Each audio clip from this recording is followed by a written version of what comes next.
Thank you for having me here to do this. This is really exciting. I'm a big fan of Nimah's work, and really stoked to be here with you all to talk about it for a little while.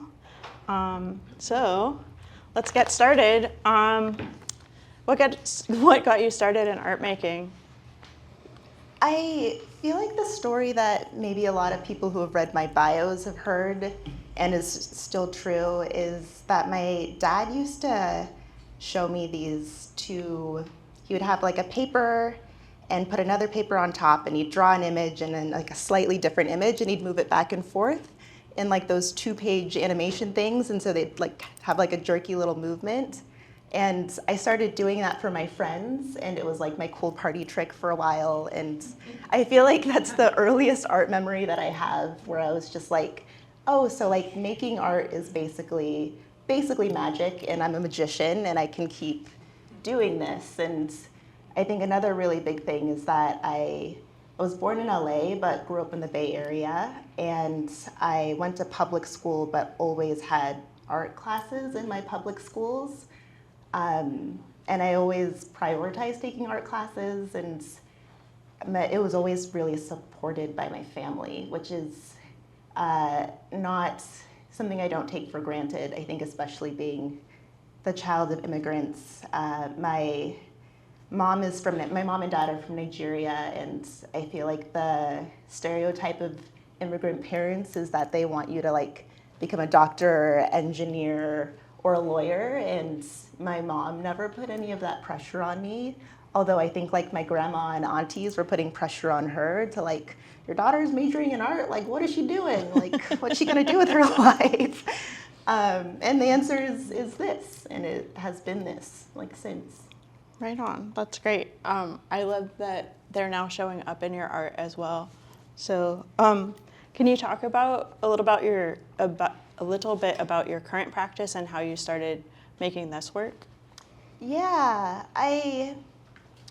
this is a cool exhibition because there are works here that I made in 2015.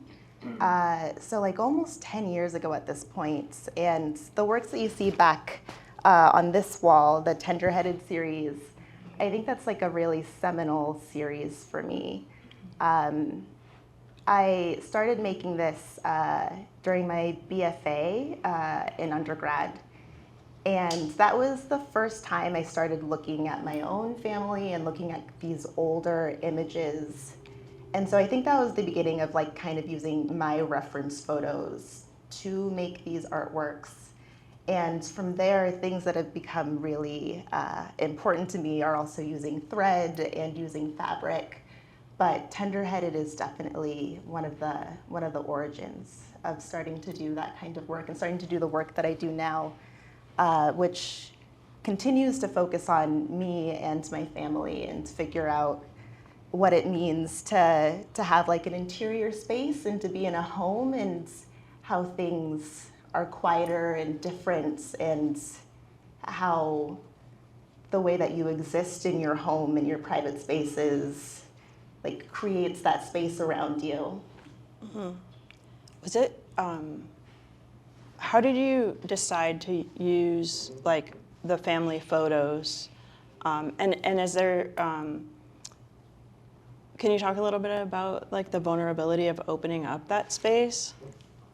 Yeah, it is wild.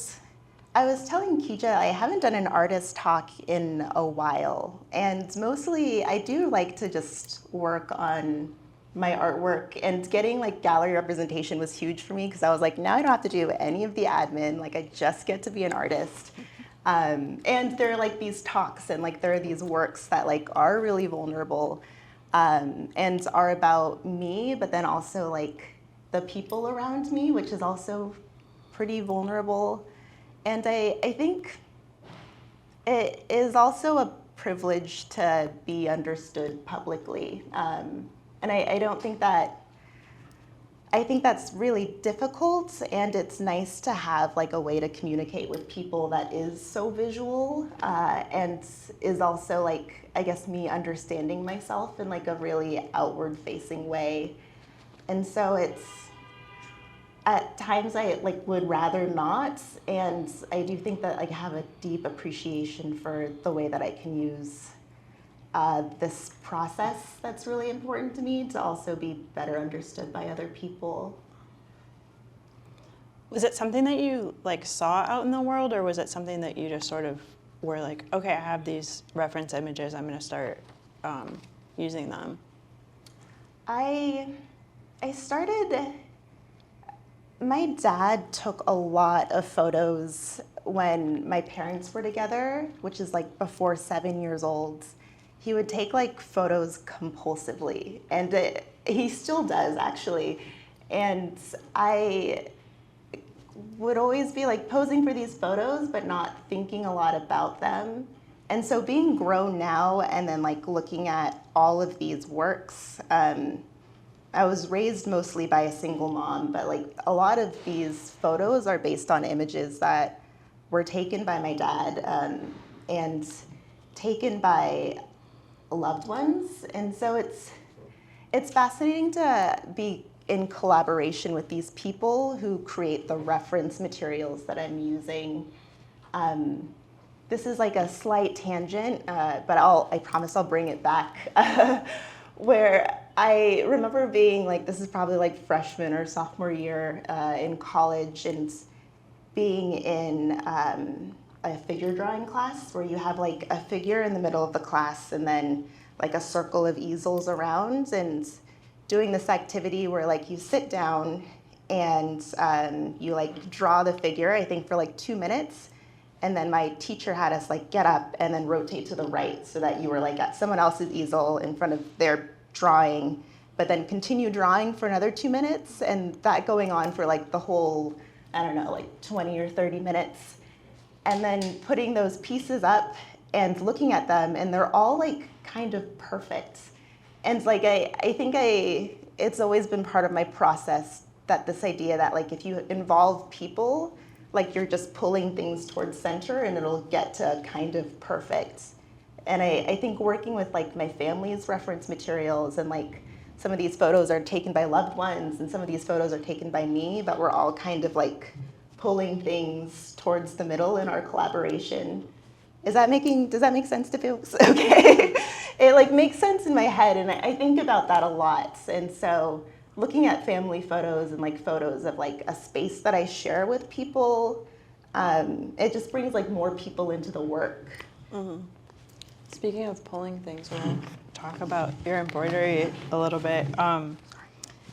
Let's see, I had a question.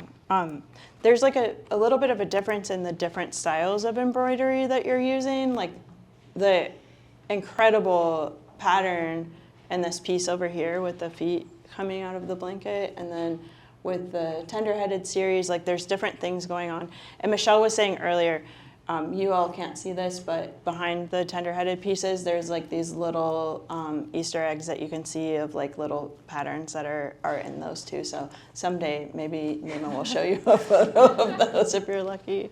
But yeah, there's like different styles of embroidery that you're using. Is there like something that, well, can you just talk about that, I guess? Yeah, I started using embroidery when I created the Tender-Headed series.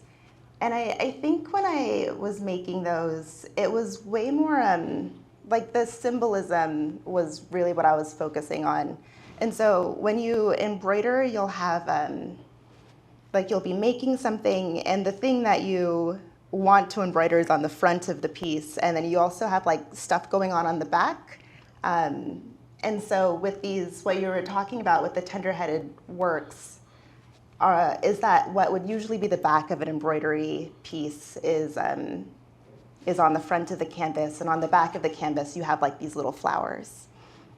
And for a while, like that was really important for me to like have on display and like to show people. These works have been in a couple of other shows, and usually they're shown in space so you can walk around them. And I have this time around, I think because what Michelle and Dale have said to me also is that like it's kind of cool to have it like a little hidden, and for it to be like something that's yours, and to be like private in the way that like a lot of this hair braiding like happens in privates. A lot of like the things that happen in your home are fairly intimate and private. And so this is another time that they're shown on a wall. And I started doing that embroidery when I made those works. And it took me a while to get back to embroidery, I think in a way that was really meaningful to my practice, where I was like working with embroidery in like little ways, on like smaller works, working with a lot of like text and embroidery.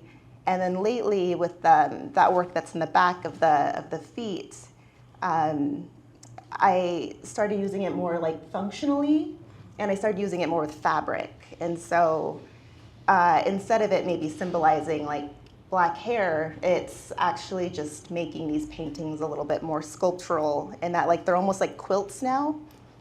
And I am like leaning into the fact that like you can have like a painting, but then you can also have like almost like a story quilt by Faith Ringgold, who's like a really big inspiration, where something can feel like a little bit more dimensional, and like you can take it off the wall, or like it's not as like intimidating or far as a painting. And so that's where I've been right now. You'll see a lot of fabric appear in later works too. It's like a place that I'm exploring more and more these days.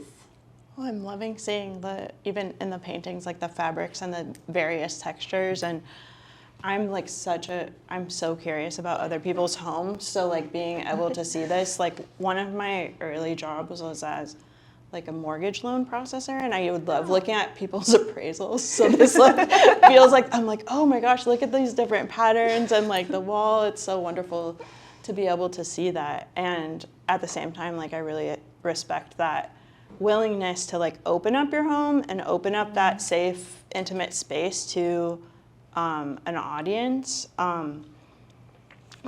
When you were talking about like the embroidery and like how that has changed, but what made you decide to add that to the paintings?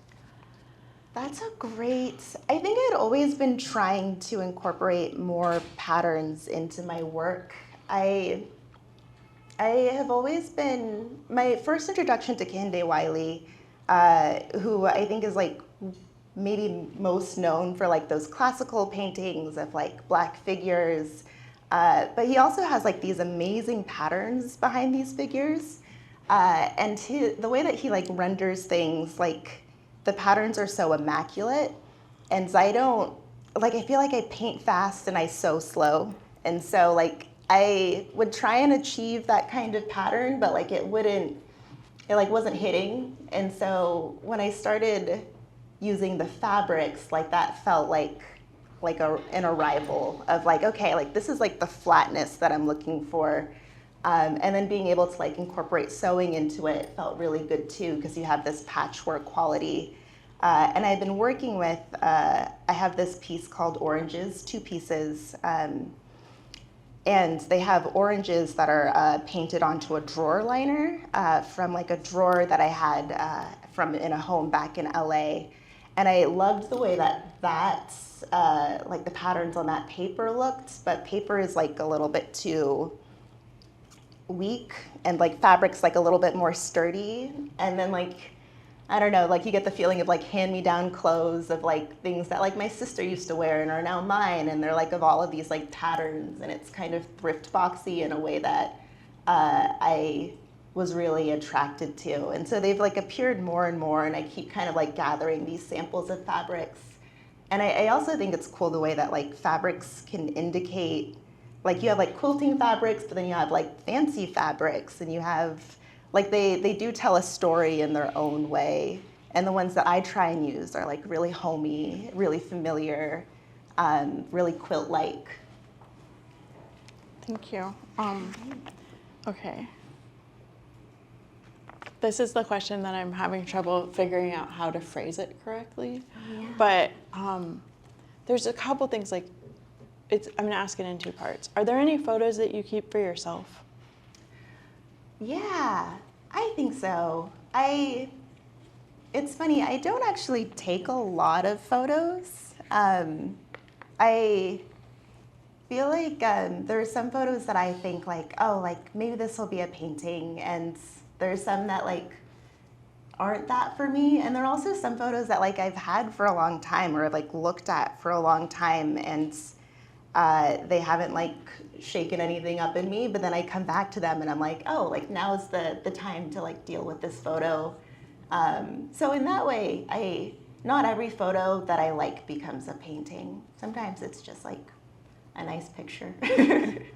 And then the other part is, are there any memories that were undocumented that you do want to paint, or would you paint them without that documentation?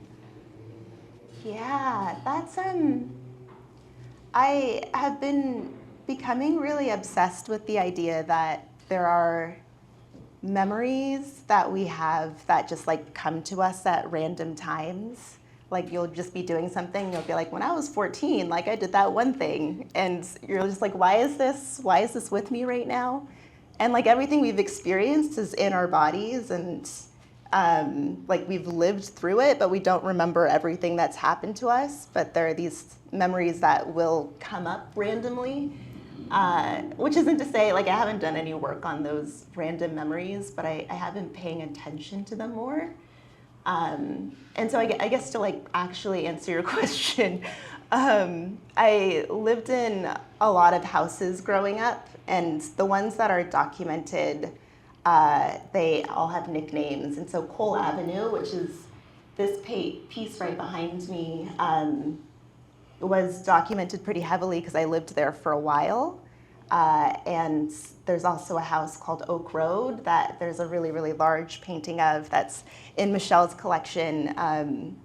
And so those houses have been documented, but there's also like Shadow Oaks that hasn't gotten a lot of documentation, and there's Mount Pisgah, and I don't think of those times, those are like pre-iPhone times, which makes me sound old.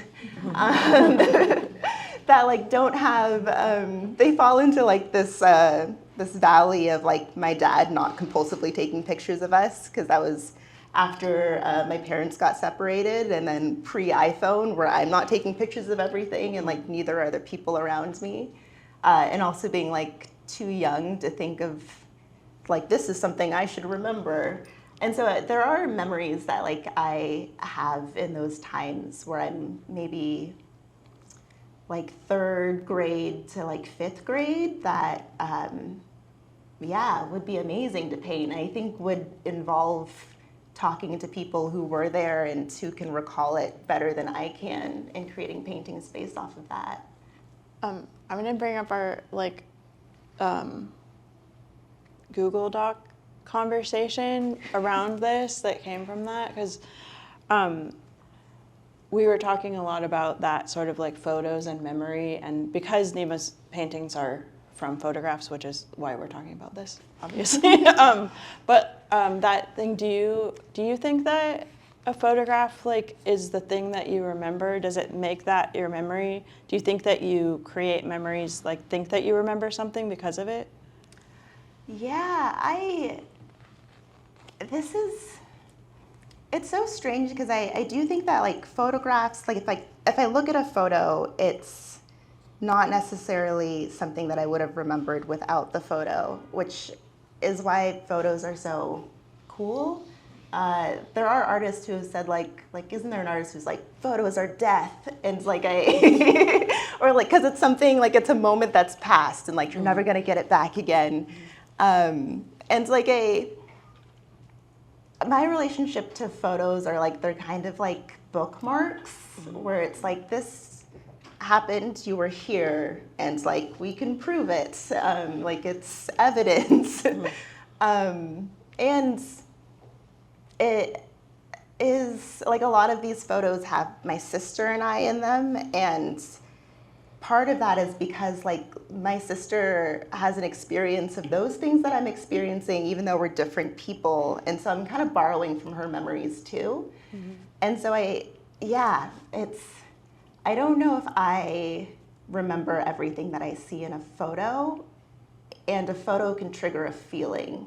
And then I guess like if I'm going further with that photo, like I can also ask my sister and be like, do you remember this? We're like 18 months apart, and like usually she has an experience of it that's different than mine, but like I know what happened, or like I have like a fuller picture of what was happening in that photo. Okay, cool, thank you. We can stop talking about your source material now, but I'm very curious about it. I know that you are, because you're also like an incredible photographer, so it makes sense. But I mean, to me, like just like the part that you're like sort of collaborating with your father, who was the photographer, or collaborating with other loved ones, or even your younger self, to make the paintings from them, and making choices from all of I mean, were they film images? Like you have the prints of them sort of laying around the house?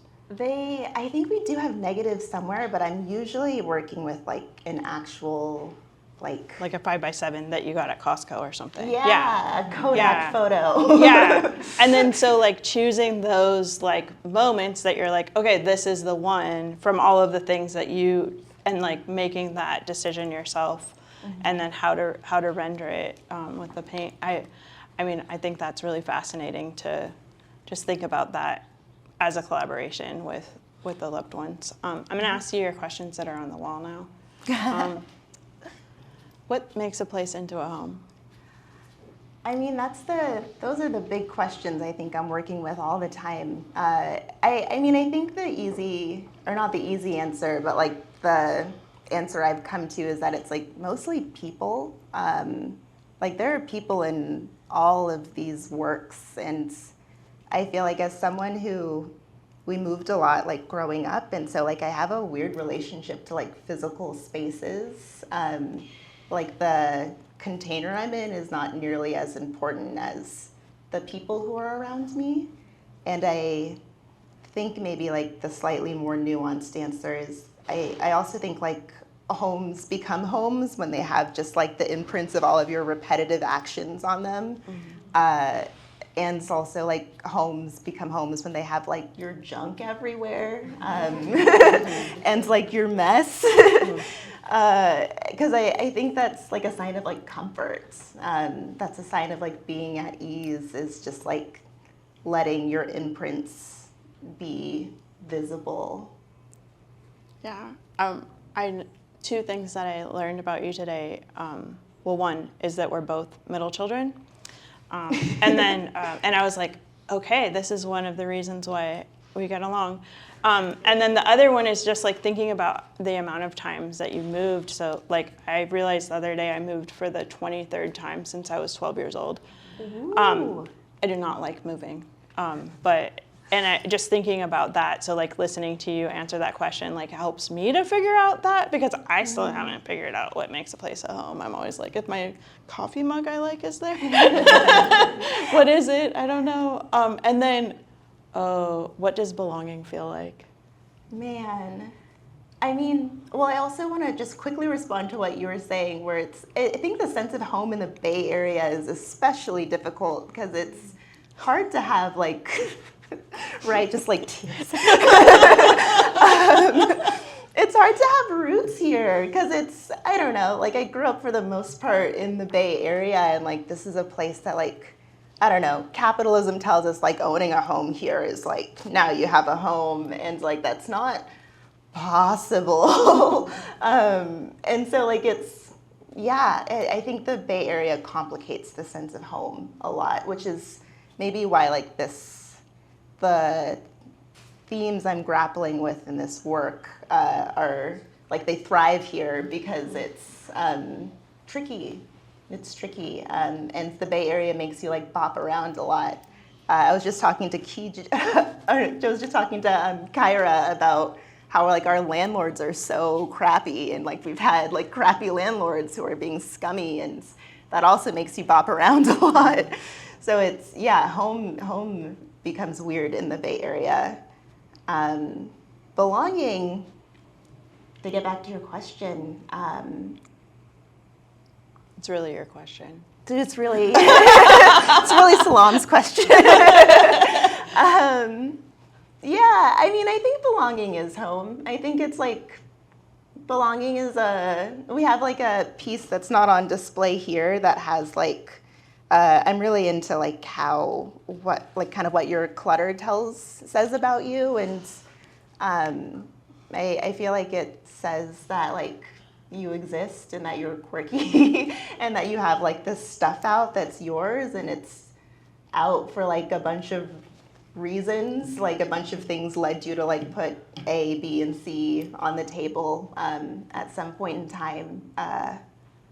And like I think that is like a sign that like, I don't know, you're there. I know that we've also been talking about how like you like clean up when certain people come over, and you don't when certain people come over. And I feel like that's also indicative of like, I don't know, who's okay to like see you at your like most messy and like unfinished. Yeah, no, that's real. I guess we should open it up to the audience soon, but before that, will you just talk about one of your paintings? Like, Yeah. maybe this one. Yeah. This work is looking at like this purplish one over here. It's called 27, and it's a picture of it's based on a photo of my mom and dad when they were in their 20s.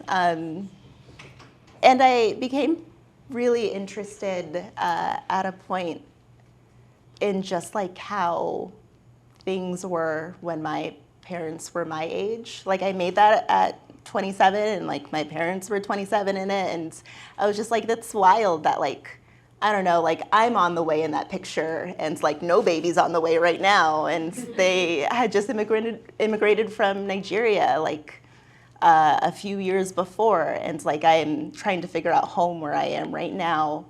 And this painting is, I made it, I think in 2021 or 2022, and then made this photo down closer to the entrance, just like I finished it shortly before this show was installed. And it's of me and my partner, who's also standing back there. And I didn't make them with the intention of them being in conversation with each other, 27 and Talapa, but they very much are, where we're like both at our friends' houses in these photos, but like in very different generations and life stages, and grappling with like different things. And so it's cool to have the past and present speaking to each other in this way, because so often it's me speaking to a past photo, but then like two of these paintings can be working together in that way. I'm going to ask you one more question, and then Yeah. we'll open it up. Do you talk to your family before you use their images? Like, do you have conversations? Or what is that conversation like after? I'm just curious. I don't. Sorry. They know it's happening, though. I think they've gotten used to it, especially my mom, who is in a lot of my work. I had to put up this percentage, I would say like at least 30%, because I feel like she holds so many of my memories. I feel like the conversations after, and my mom is here, but she'll be like, where are my royalties? Like, like these works are in other people's homes.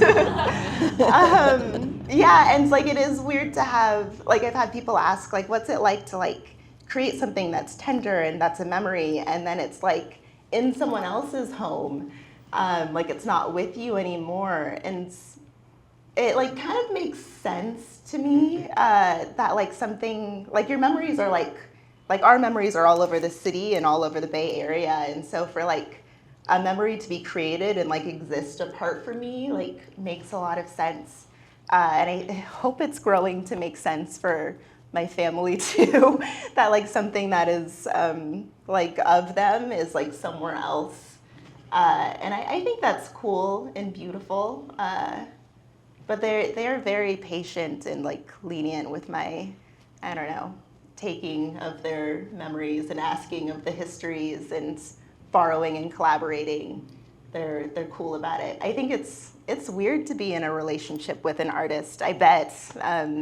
Like the artists I know are weird, but like I get them. But to like not be an artist in the same way and to see someone to like intersect with that journey, I imagine is odd, but I appreciate it.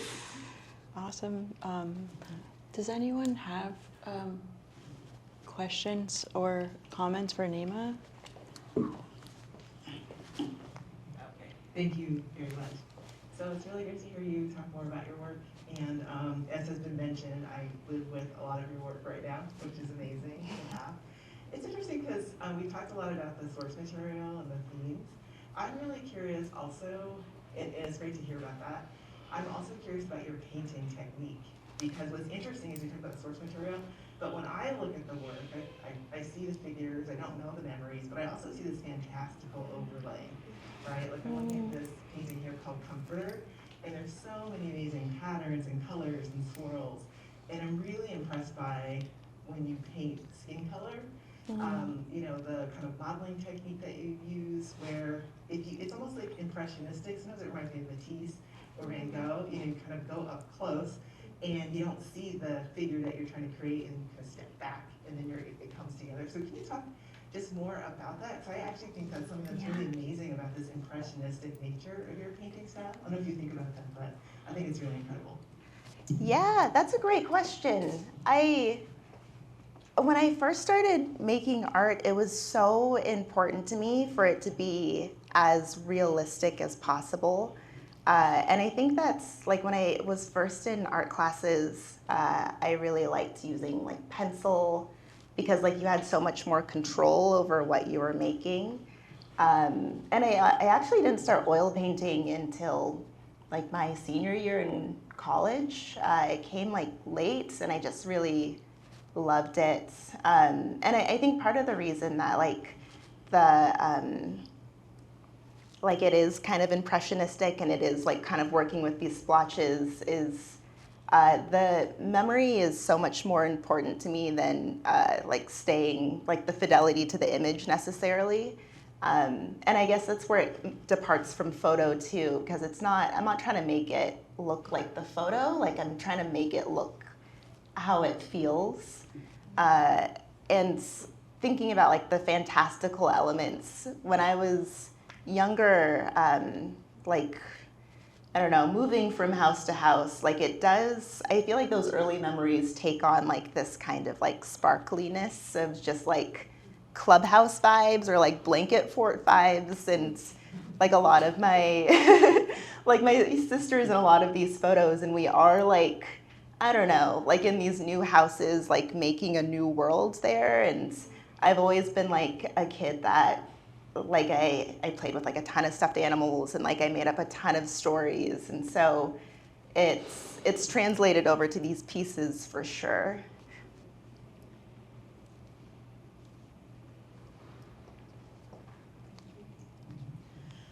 I was really struck when you were talking about the idea of home in these pieces and like what's internal. I'm curious, do you have many pieces that you keep for your own home? And part two, when you're creating, do you know, right? Like, okay, this can be displayed versus like this will not be displayed. This is for me in my home. Yeah, absolutely. We just had this, I just moved recently, and Andrew was like, do you want to hang any of your own paintings on the wall? And I was like, no.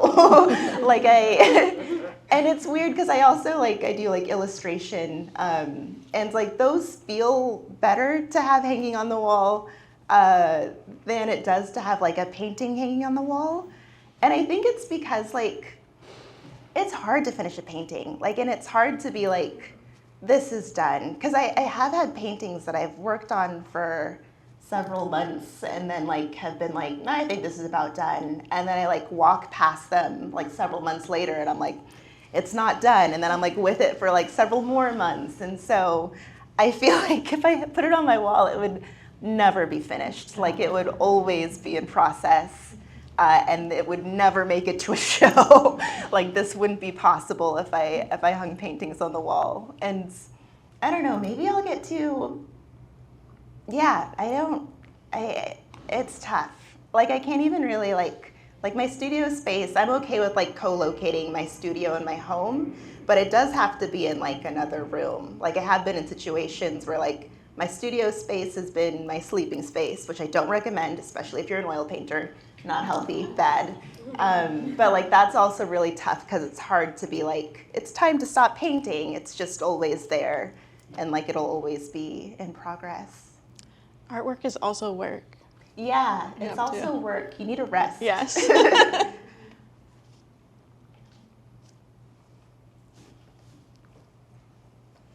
So,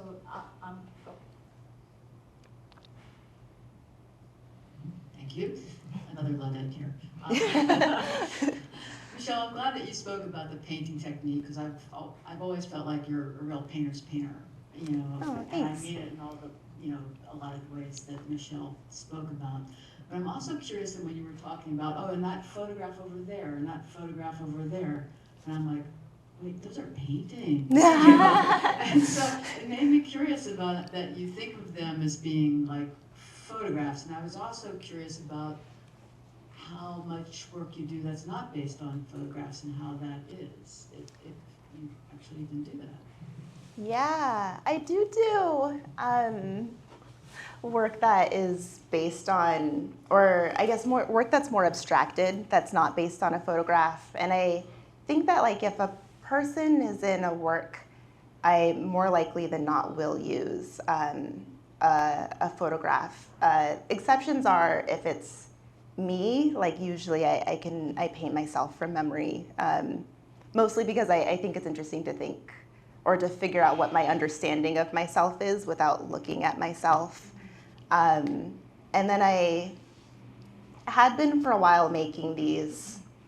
A few years ago, I was making like really text-based works that was looking more so at like journal material from like years past and putting those into smaller works. And then I was working a lot with like shapes and looking at like textures in embroidery, where I would make like a lot of like repetitive patterns that were like over like circles or like these big shapes that would overlap in like ways that I thought were interesting. They tend to be, if it's not based on like a source material, they tend to be much smaller, is what I've noticed. Yeah, and it almost makes me feel like, I don't really feel like I'm working on like a small like cross-stitching project when I'm making like these works, but when I am making the more abstract works, I kind of feel like I'm working on like a really small, like kind of like household thing. Did that answer your question, Sharon? Okay.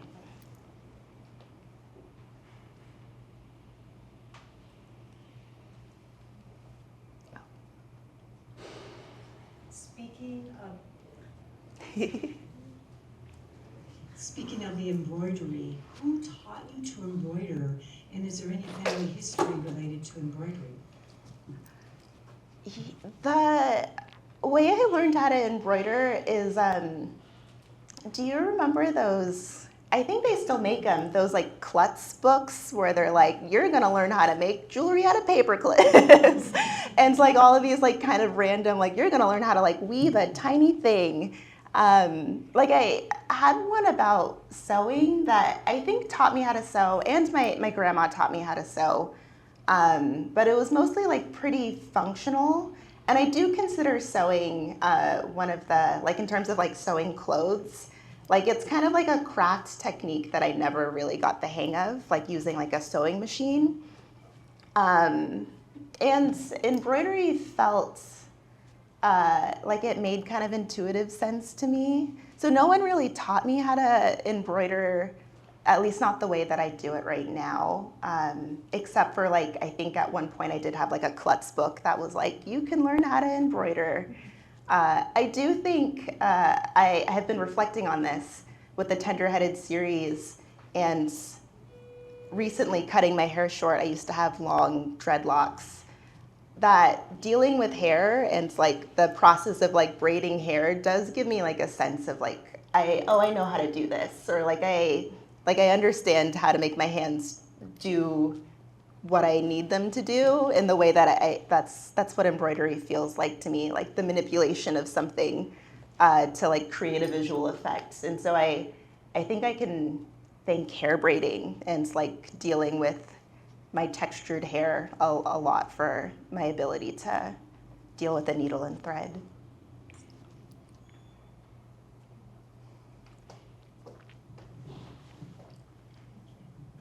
Thanks. I'm wondering if when you're painting domestic spaces, personal spaces, homes, if there are any things that any motifs or anything that functions symbolically for you that you're searching out in an image before choosing to paint it, or that you're including that maybe isn't in some of the images that you're drawing on.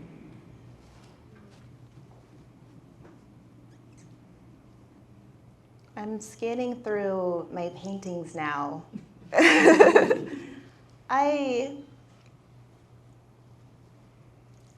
I think the closest I get to maybe including something that's not in a photo is a little of what we were talking about before, where like the way that like a figure looks or the way that a face look isn't nearly as important to me as it used to be. Thinking about like 27 over here, like my dad's feet in this picture are like really, really big, and like they're not that big in the picture, but like this like idea of like my dad like stretching forward, like that makes sense to me, and so like that's how it's depicted. Thinking about like other things that are in homes that, like I've been thinking a lot more about, like I mentioned clutter, and then I think specifically with the picture of the feet in the back, and then also the hands holding this pot and repotting, also of like how actions can be a portrait in themselves, or like actions can show a lot about a space. So like what does it look like to not have a face necessarily in this painting, but to have like something happening that tells you about the space that it's happening in, and maybe about the person that's doing that thing. Thanks so much for coming.